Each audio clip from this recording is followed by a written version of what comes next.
Hey all, today I thought I'd give you a bit of an insight on my top 10 subscribed channels list. Basically, the channels I watch the most and what they mean to me. So, number 1, Cryatic. I love Cry. I love the way it feels so honest when he delivers it, and just the content of the games he chooses. I really just enjoy how he presents, how he edits, and I like the length of the videos. It gives you a really good sense of you watching something, and then with his playlist it means you're not flicking between ads every 5 minutes or what feels like 5 minutes, because you've got a decent amount of time before your next one turns up. I think a couple of my favourite playlists from Cry is probably Dishonored. I love his Walking Dead series, most of his Telltale game stuff actually. And I don't know if I've got a third. I mean, I do have a third. There's so many, but well, that's Cry. Second, Kikoskia. Now Kiko was one of the first channels I ever subscribed to, and it feels like coming back to an old friend. I like the way he delivers. I like the setup of his videos. I like the knowledge he puts into it, and it's one of those nice ones I can just sit and chill with and just have a good time. Number 3, PewDiePie. Beautiful. Thank you.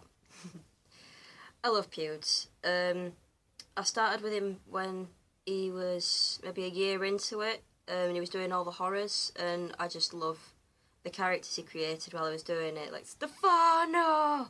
And I think Piggy was my favourite, who appears to have been ditched at one point, but it's to be expected now. He's branching out a little bit from the horror genre, which is completely understandable.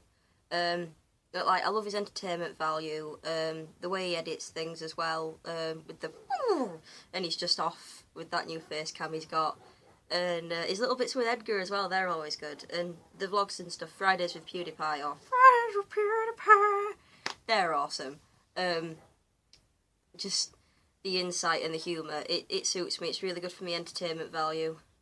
Number 4, Team 4 Star. Oh, Team 4 Star. They have done wonderful things with Dragon Ball Z and everything else. And just Piccolo, and the characters make me smile so much. And how the effort they put into it all as well. Like when they recoloured in Android, what's her name? Android 18's leggings that you saw on the edited one they did of that episode. I'm Learn like, the facts, woman. sorry. But yeah, when they did Android 18's, it's like you wouldn't have thought about that if you're just watching it, and then it's like you watch the edited part and you're like, oh, that makes sense, because all of a sudden she just wore shorts. So yeah, Team 4 Star, absolutely fantastic entertainment value. Number 5, Game Theory. Oh, the amount of research Matt, Pat and the team put into each of their videos is just astonishing. They're entertaining to watch. I always feel like I've learnt something from them, and his delivery is just great. I just like his cat. His cat's fantastic, and I can sympathise with the evil cat, as we all know. Number 6, Nate.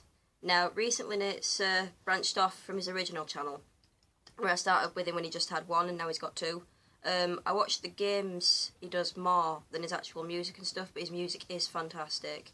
He's definitely worth a watch. And I also like his loot crates with Cyndaquil. Love Cyndaquil, he's great. I originally started watching Nate for the Pokemon series as he did. And it's just, I mean, I play Pokemon myself, and just watching him doing X and Y, it was a joy. I'd already finished the game myself, and just watching him wander through, it's really nice to see someone else's Pokemon journey. But yeah, the other things he's done, he's got a real nice sense of humour to his games and with what he does, and he's just so happy. He makes me smile, doesn't it?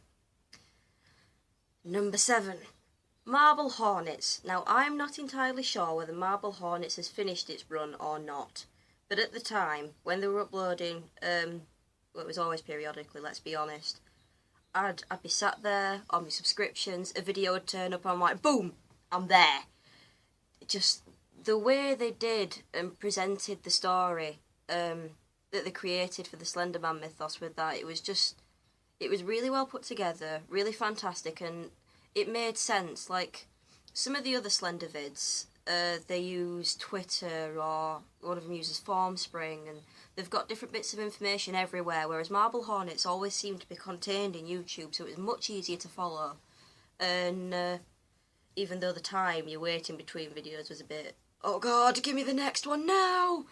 But again, that shows that it's a good channel, because I'm sat there and I'm waiting and I'm wanting more content, so I'm kind of hoping there's going to be another season, but I don't think there will be. I think they rounded that up quite well at the end, although still there's mysteries and things, and obviously Toth turned up in that as well, which is kind of like a side channel they had, which was always good as well. The cryptic things they'd throw in added more to the story, a bit more depth, and that was good to see.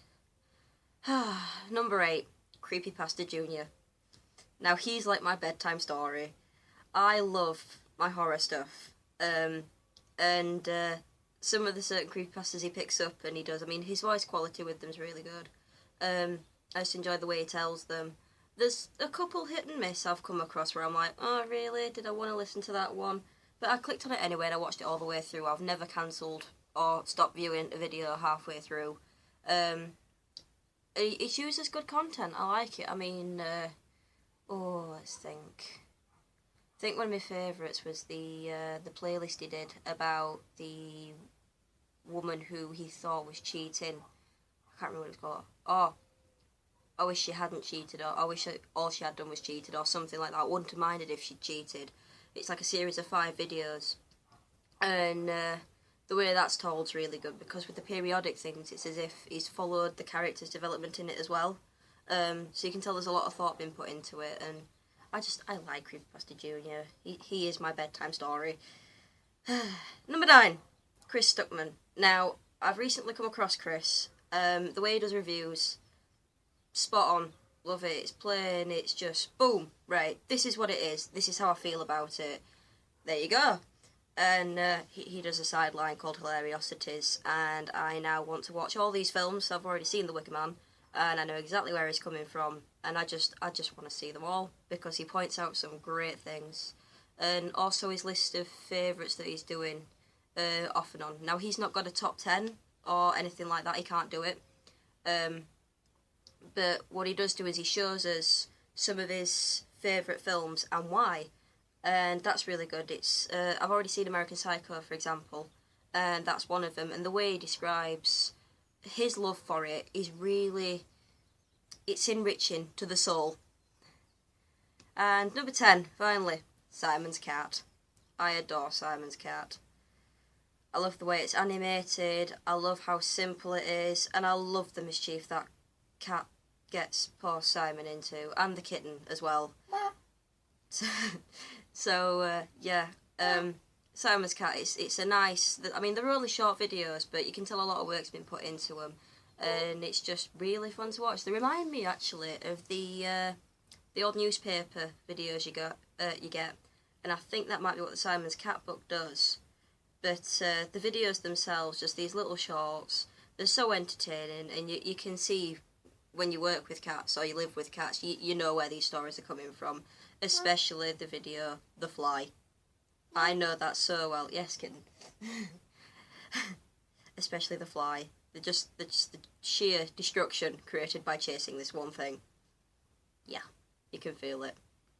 So, that rounds up my list, and just one last thing I'd like to say before I go is I like how I've watched a lot of these channels grow, especially Pewds. I mean, Pewds, we all know he's got stupid numbers now, but he did well, he's doing well, and his content's still good. You can tell he enjoys his work, and I think he gets a lot of flack sometimes for reasons that he maybe shouldn't get the flack for. But yeah, just the growth of these channels. I mean, Cry's upped his subscriber numbers while I've been watching him. Kiko's, by public demand from his viewers, started a Patreon account, which shows that he's got the support there and his numbers have been growing. Team 4-Star, they've branched out, they've come back, just, you know what's happening with Team 4-Star.